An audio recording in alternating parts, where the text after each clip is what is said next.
Welcome to Reflections. I'm your host, Patrick Tomlinson. And today we have with us two exciting young, dynamic entrepreneurs. We have with us Al Alvarez and Dwayne Norris from Soulful Synergy, which is a company that is doing quite a lot in the energy space and having significant impact in the um, New Rochelle Yonkers community. Welcome, Dwayne. Welcome again, Al Alvarez. Hey, good Thank you, afternoon. Patrick. Okay, so let me start with you, Al. Can you tell us a little bit about, just take a couple of minutes, tell us a little bit about yourself and how you came to start or how you came to be involved in Soulful Synergy? Sure. So, again, Patrick, thank you for having us.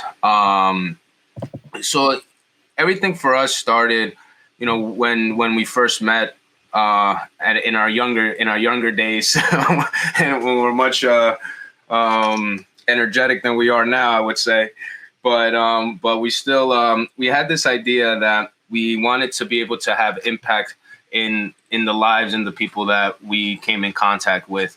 I was blessed to be able to have joined the workforce at a time where my business partner, that now is my best friend, brother in arms, where we met at New York Life selling life insurance, and it was when everything really kind of came together for us, and knowing that we were doing this work because we wanted to help the community, but we wanted to do something on our own in which we could leave impact and leave something, for others to benefit from.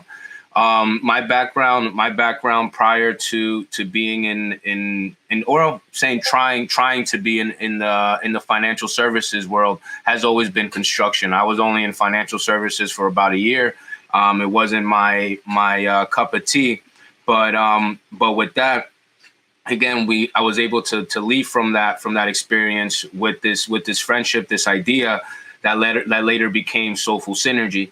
From leaving working at New York Life, I ended up getting back into construction. I was still in the union, went back to local 157, and started working in the Google offices. The Google offices took us about 3 to 4 years to build out, and really provided me of a lot of work experience, life experience that became very valuable in the work that we embarked on.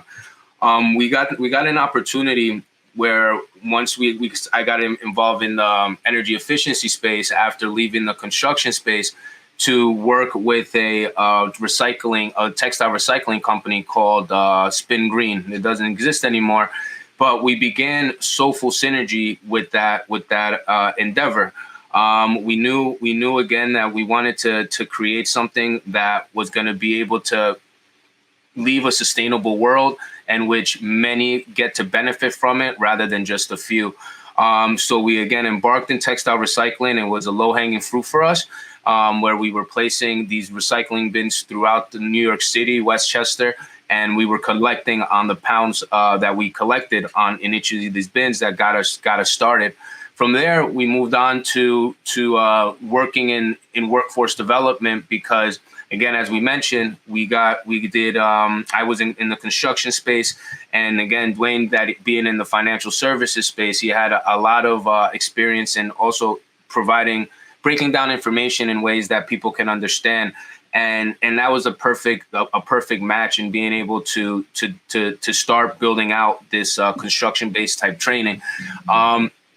And that was the first real endeavor that we got involved in, as far as, again, breaking down opportunities in workforce, is working with Youth Action Youth Build in Harlem, where we were there being as construction managers running their youth program, where it was really our pilot, our boot camp for ourselves to really learn the best ways to deliver these types of programming to the underserved community that we work with, and really hone in on the skill sets that are needed for these participants to be successful once they get into the field. But again, I'll stop there because again, I would like to give you more opportunities to ask some questions, because I know we have a lot to talk about. But that's how everything started and how everything was connected, in the life that I was in. Again, I'm a first generation Colombian Mexican in this country, first generation that graduated college as well. And being able to have that blessing, it gives us a sense of duty to be able to come out here and provide these acts of service, right? And really be this resource to the people that got us here, right? And to begin with the community that we're a part of. But yeah, Patrick, I hope that I answered your question. Yeah, it's a little bit. Yes, thank you so much, Al. Okay, so let's jump to Dwayne. Welcome, Dwayne. And so tell us a little bit about your background and what you did, and then how you keep the Soulful Synergy. Sure, no problem. So, yeah, both my parents are from Barbados. I'm first generation. I'm actually the first person in my entire family born here in the States. I was born in the Bronx. My parents, hardworking, had a chance to relocate to New Mexico, where my dad had a teaching job at a very multicultural university. And that was kind of one of the first things that was the catalyst for me of thinking bigger than my neighborhood. I met a lot of people who were international, and gave me a lot of ideas about how I wanted to impact the world, what kind of legacy I wanted to leave, different things that were happening in different areas. Those times where the U.S. was bombing countries, and I was hearing these horror stories from people who were dealing with some of those things. And it always just kind of broadened my horizons about, what type of world we want to create and what type of world we want to leave. I came back to New York in 2004 to work in financial services. Did pretty well for myself. I was fortunate to have a really strong mentor. She taught me a lot about business, about how you build out a network, how you do sales, how you develop relationships, do customer service, just so many things that were intangibles. She passed away 2012, and I think I was looking for a way in which I could have my life now take on a new meaning, leveraging what she gave to me. And so I joined the Rotary Club of Harlem. It's an organization that's focused on community service. I wanted to develop my leadership skills. I wanted to have impact in a community that I knew could benefit from ideas that I had to share, predominantly Black and minority community. And so I joined that Rotary Club. I built out a lot of good connections and network, and understood better how to do community service, how to build these coalitions and collaborations. And that was part of the catalyst that helped develop Soulful Synergies. We had relationships that and skill sets that now we both could bring to the table. And so 2013, we created our company. And it's been an interesting ride ever since. We've developed a number of different ways in which we've been able to impact a lot of people's lives. And so Soulful Synergy has always been about how do we build collaborative relationships, right? How do we build partnerships that are meaningful, in which we're bringing together the community, but also with the businesses and the elected officials and the government agencies and all the vested stakeholders that really make a community healthy and strong. And so it's really been about developing those type of partnerships and moving us forward in that way. So, a lot to cover today is, as we're involved in quite a few things, but, it's really started out that catalyst about how do we make impact and how do we create the kind of communities that we envision, where everybody does have a chance to progress and to proceed, and to live a life, of their own choosing. Okay, excellent.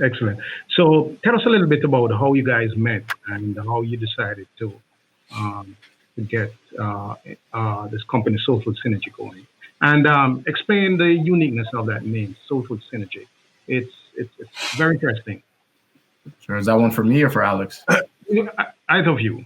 I'll take it. That's fine. I knew it. Because he likes to lie about this one, right? So he tells me. Okay. I'll let you talk, but literally, we met in New York Life in that office, right? It was so you're in the financial services office of about 300 plus agents. So it's always been a big, bustling office. It's the flagship office for New York, but even for the country, that's literally one of the biggest offices for that company. And we were both pretty new. We both started right around the same time. I think I started a little bit before him in 2004, and he started right around 2005. And they used to have us do these classes very often called speech masters. They would make you get up like a Toastmasters. If anyone's familiar with Toastmasters, you would get up in front of an audience, right, of your peers, and they would give you an improv story or, give you a topic, and you had to kind of get up there and feel comfortable presenting in front of a group. I avoided a lot of them. I wasn't a huge fan. But, Alex would be brave enough to volunteer himself and then also come off the cuff with these stories. So they would usually let him improv, and he was telling these stories about, things he was doing with his family and his friends, and just things that I was like, I gotta check this guy after the class one day and just ask him, like, yo, are these real stories? Are you just making these up? Like, not creative, but you got to be full of crap, right? Okay. Turns out he's not full of crap. We went out for half an hour. After that, we talked a lot more, and then I got invited to go meet, some of these friends and family. And from there, it's been, I think it's like 15, 16 years of friendship, man. So, that's how we connected. As far as how Soulful Synergy developed and became, the thing that it is, it was just a number of ideas. Like, we were talking about sustainability before sustainability was a thing. And when, for me, some of the visions that I had as a young man were always about, like, creating schools and hospitals in Africa. Like, I knew I didn't know at that time America had all the problems that it had, right? As I get older, I see all the gaps in America, and we want to fix what's here too. But I was always thinking, like, for me and my legacy, I want to go to these areas where I know people have suffered. I know that they don't have the resources, and how do we bring those to them? And I thought about building out schools and hospitals and places where, people could advance and develop. And I always thought about them in the world of sustainability. Once I started learning about solar, I was like, well, why wouldn't these things be self-containing, self-sufficient? Why would we, use materials that are harmful when we can use more sustainable materials? So I think those are our first catalysts, just talking about those type of ideas. And then he went and acquired the information. I was just talk, and then he went out and got all the knowledge that was needed to actually make things a reality. So that's my version. He may have a different version, but okay. So where did you reach out to get this knowledge now? What were some of the things that you did, the classes, the courses, the training programs that you got involved in? So it's interesting. Again, you asking these questions because, I think that we get into looking ahead a lot. Autopilot. And it's kind of just, you forget, and now that you're talking about it, just reliving the situation and the state of mind we were. And like you mentioned, this was pretty much when we began really formulating these ideas. It really came out of the Great Recession, right? Because we, just like him and I, we had to deal with the Twin Towers right out of high school, coming out of high school, right? Or pretty much just, and then the product of that and everything that happened after that, and then walking into 2008 and having, I guess, that environment around us where, I guess, the violence and the wars that were being fought, some of it was spoken to be over oil and these limited resources. And now we had this financial crisis again because of limited resources again, and just irresponsible spending and all these things that go to it. When that was the melting pot, I guess you would say, the perfect melting pot, the perfect storm for Dwayne and I, to come together and really identify sustainability as being the course of action, right? Because sustainability with renewable energy, everybody has energy, right? Everybody gets to eat healthy, right? And if you have a healthy food system and so forth, right? So there were just so many answers and solutions that were brought through sustainability for the problems that we were living through in the current age that we were in. So for us being able to make that transition, and then for me, to Dwayne's point, I did get into sustainability, but for me it was a little easier because of construction, right? Coming from a financial services background, because I had those two perspectives or scopes to look at sustainability, I couldn't find my identity through financial services or that financial background, even though everything moves with money, right? But I was able to find it through the construction experiences I had, through green construction, green application, and identifying the certifications that we required to be successful in this space. So as I mentioned, I was in the union, did New York Life, and after I left, was looking for a training, and I ended up taking the same training, Patrick, that you took, the first iteration of the win-win or the clean energy training that was called back then the win-win campaign. And after taking that training is where I really was able to get a deeper knowledge of what the New York State industry looked like. And then aside from that, obviously, we live in an era of access to information, going online, a lot of YouTube videos, a lot of documentaries, and a lot of conversation, right? To be able to obtain this information, as Dwayne said, when it was when we were talking about it before it became a thing, it was exactly that. It was a lot of talking, a lot of the conversation, but with depth. And that's how we were able to connect the dots and really align ourselves to find success within this space in this industry that we call sustainability and clean energy.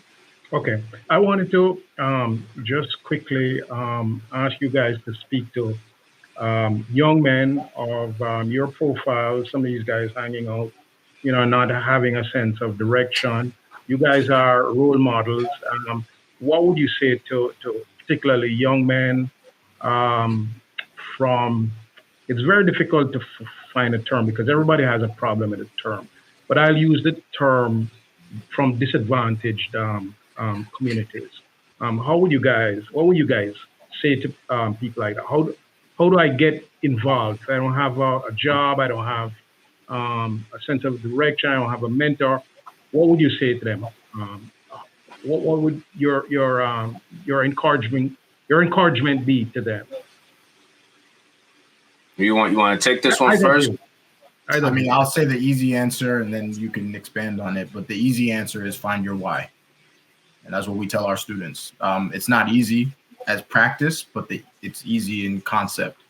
You got to have a purpose. Like, you got to have a vision that's big enough that keeps you pushing. You got to have something that's pulling you. Life is very much about that push-pull. And sometimes you're pushing and you're not getting where you need to go, but you need something that's also pulling you forward. And you got to have some type of vision, some type of calling, some type of thing that gets you excited. And that requires blocking out the noise. It requires not listening to the friends and the family. Sometimes it requires you just sitting, writing, thinking, what do I want? What's going to make me feel complete, or like I contributed, or like I'm satisfied? If I was on my deathbed tomorrow, what would I look back and be proud of? Like, you gotta dig a little deeper and get to that core of what's moving you. And the process isn't easy, but that's what I would tell anybody, because any job you get, if you don't care why you're there, you don't have a reason, it's all going to be short-lived. So Alex teaches a lot of this in the classes. I teach a lot of this. We both listen to different motivational presentations and speakers and read books. And by the end of the day, you can only give somebody but so much. Like, they got to have a reason. There's something that has to be in them that's calling them and that's moving them forward. And that's what somebody needs before they get any training, or while they're getting their training. They have to be doing that work. Okay. Al? Yes, I mean, to his point, I'll agree with him 100%. It begins with that sense of purpose, that why, and really understanding why you get up in the morning.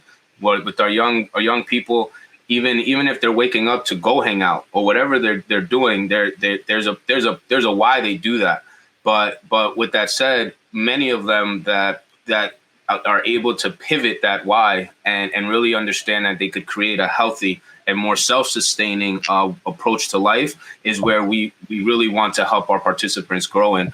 And it's taking that personal responsibility for their success and understanding that nobody else is going to get them to where they want to be, and really helping them find those resources, right? And helping them understand that the lack of not having a skill or the lack of not having something doesn't mean that's the be all end all. Is the fact that you just now need to identify the resource to fulfill that support point that you need to help you keep going, and whatever that is, right? A successful person in our environment and the work that we do is the one that finds the resources to get it done, not the one that identifies what has been lacking instead of being proactive and finding the resources and getting to that point where that you have that conviction and determination of what, as the saying goes, right? If you want to take over the island, burn your ships, right? And to the point where it's like you have to have that determination and with that sense of purpose to take over your island, where you don't look back to the things that were holding you back. So to Dwayne's point again, it really does start with that and really understanding the individual and that everybody's living their own life here and really helping them have a fulfilling one through just a great career path and one that they could feel proud of. Okay, so we have 10 minutes left. In the second segment, we want to drill down more into what Soulful Synergy does, concretely some of the programs that you have. But I want to take the remaining couple of minutes to ask you guys, what are the ingredients for a successful partnership? Because I know you guys have been together for quite some time. Um, what ingredients do you throw into the pot to make it work, to come A out whole, with this a whole lot of finished? a whole lot of love and a whole lot of patience, bro. Okay. Okay. All right. I would say, I'm just saying, okay, I run a small, bodega in the Bronx. All right. I'm trying to get construction business up with my cousin or my nephew or my sister, or what ingredients? I mean, you've made it work so far. And so what would you tell somebody like me then? I'm struggling to find those elements. so I would say you need to find some commonality with the person you're going to work with, right? Like there's definitely has to, your why, back to the sense of purpose, right? That purpose needs to be bigger than just money, right? And money is going to be definitely a driving force, and it's a tool and a way to create alternatives and options and ways to bring resources. But ultimately, everything, the work that we do is much deeper, and the lifts that we do are much heavier than what we get compensated for. And our compensation, in essence, as working as this, is feeling that success of being able to choose what we want to do in life together as a team. And it's that journey, right? Because it's, as they say, success is not an endpoint. Success is in the journey, and being able to find enjoyment in the journey of creating something that started up here, and making it a reality is something that is needed in a partnership, right? You really need to find that point of commonality, that sense of purpose. And I think what's further important about that is a level of respect. I think that and it's not just is that mutual deep respect for each other and each other's humanness, right? Because I think many people that get into business get into just the black and white and just the numbers, and that's a point of success. Where with us, even having this conversation or having a great even team meeting, we'll give each other a high five and see that as a point of success and see that as a point of value. So in our recipe is that level of respect and purpose, and ultimately we do have that unconditional love for each other, right? Because it's this thing where we are at the front lines, like we're in battle, right? And he's a person that I could look to my side and go to battle with him any day. And with that is respecting each other and just making sure that we want the best for one another and help each other also become the best version of ourselves through what we're doing. But is that cohesiveness and that synergy that I would say that is needed in that shared vision of purpose to make any business successful, because business is hard. You're going to have some downtimes, and that's where you got to dig into that bond, and it's what helps you accelerate when things are extremely good. Okay. We have just about 5 minutes left. So, do you want to add anything to that, Dwayne? If you'd like me to, I can. I mean, that was a pretty solid answer. What we want to talk about is what makes you guys. What are the successful ingredients that you guys have put into the pot that make Soulful Synergy work? I got the question, and it's definitely a long answer. So what Alex gave is a lot of it for sure. Right. It really does take respect, right? We and we have to be aligned on where we're going, and that doesn't always happen easily.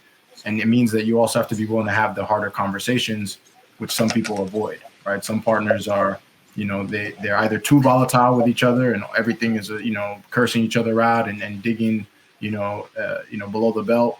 And then some are too passive and are afraid to kind of have hard conversations around, what they think, where they think that they just don't want to disagree on some of those things and let them kind of kick the can. So I think it's a combination of being, vulnerable and honest with each other on the things that you think and that you agree and disagree. And having the shared vision. Like there has to be some common goal that we're pushing for. It can't be, I think completely different, you think completely different, and we think we're going to make magic. There has to be something that's keeping that relationship. So I think it's a lot of honesty, a lot of trust, and hard work is, obviously, I think that's without saying. You have to have somebody who's willing to put in the work. You will get a little resentful if you're busting your ass and another person is slacking. Like, you need someone who's going to match your level of intensity and passion and commitment. And then ultimately, you also need to have some agreement around the type of team that you're looking to build. So that's easier to do when you have a vision about the type of organization that you want, the culture that you want, because then the people that you look to onboard will match that and will ideally, feed what you're doing, as opposed to being a drain on your time or your energy. So you really have to be strategic about the type of people that you bring around you. So it's a lot of that, man. It's a lot of trust. It's a lot of communication. It's a lot of really and truly navigating uncharted territory as a team. Like, we're always in uncharted territory. Today, just before this conversation this morning, I had an opportunity for a contract. It's it's a cool thing, but it's uncharted territory. It's a lot of students. It's very short time span that we have to fulfill the contract. It's a lot of unknowns, and the only way that we can get to that end goal, if we decide to take it on, is through trust in each other's skill sets. And that's something you really have to do. You have to believe that, I have this person for a reason. They have things that they have that I don't have. I have to, trust that their skill set is equally as valuable, and know that they have their lane covered. Okay, excellent. Well, we have just a little bit over a minute left.